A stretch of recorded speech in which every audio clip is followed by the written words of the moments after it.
Hello and welcome subscribers, thank you very much for joining me on this video. We're going to be taking a look at the Morgan silver dollar. That was first introduced in 1878, so we're going to look at some history. We're going to have a closer look at the coin itself. I hope you enjoy the video. This is something new I'm trying. It's very similar to my bullion reviews. So we'll take a look. Please hit the subscribe button. You'll see that on the right hand side of the video. I've got a new icon there. Please like, comment and share. And I certainly appreciate any feedback you may have down below. But to get things started, thanks very much, and I hope you enjoy the video. Right, the United States minted the Morgan dollar from 1878 to 1904, and again in its final year in 1921. This was the first standard silver dollar minted since the production of the previous design, which was the seated. I have an example here for you. This is a $quarter. That's the seated design. It's a bit worn, but it'll give you an idea of what the seated Liberty was, and that was first minted in 1840. It ceased during the passage of the Coinage Act of 1873, which also ended the free coinage of silver. The coin is named after its designer, the United States Mint engraver George T. Morgan. The obverse depicts a portrait representing liberty, while the reverse depicts an eagle with wings outstretched. The mint mark, if any, appears on the reverse above the O in dollar. So as this is an O anyway, this is a New Orleans 1879. It's one of the lower mintage years as well, which is pretty handy. The dollar was authorized by the Bland-Allison Act, following the passage of the 1873 Coinage Act. Mining interests lobbied to restore the free silver, which obviously allowed them to take their coins and actually mint them into silver, so therefore increasing the supply, which would require the mint to accept all silver represented and return it, struck into coin. Instead, the Bland-Allison Act was passed, which required the Treasury to purchase between $2 and $4 million worth of silver at market value to be coined into dollars each month. In 1890, the Bland-Allison Act was repealed by the Sherman Silver Purchase Act, which required the Treasury to purchase 4.5 million troy ounces, which is roughly about 140,000 kilograms, of silver each month, but only required further silver dollar production for 1 year. This act once again was repealed in 1893.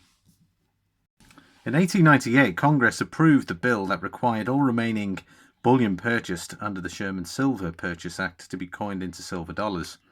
When those reserves were depleted in 1904, the mint ceased to strike the Morgan dollar. So that was the final year that the Morgan dollar was minted. Was in 1904 initially. The Pittman Act passed in 1918 authorized the melting and recoining of millions of silver dollars. Obviously, they began to resume Morgan dollar minting production for 1 year only, which was in 1921. So for those that I did a silver trade with Steve Rice. I'll put the eye right up here. You'll see the little logo up here. You're welcome to check that coin out, but it's a beautiful mid-state example. The design, obviously in 1921, the design was changed to the peace dollar later that same year.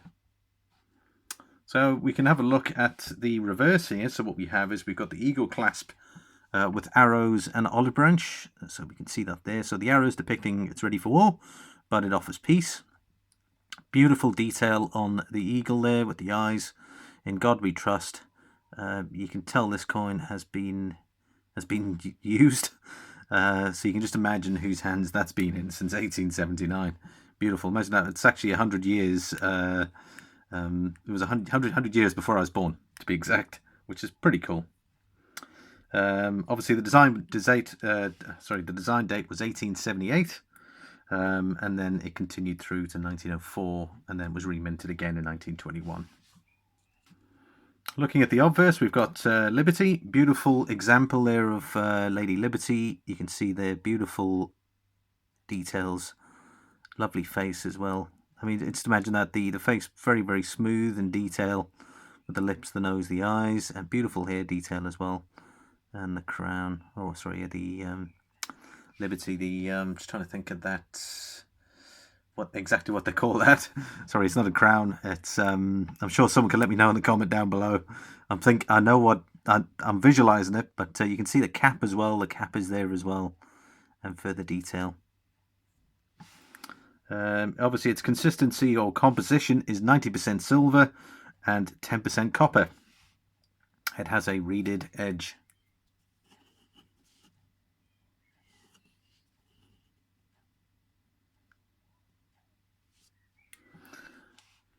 The weight is 26.73 grams. It's roughly 412.5 grains.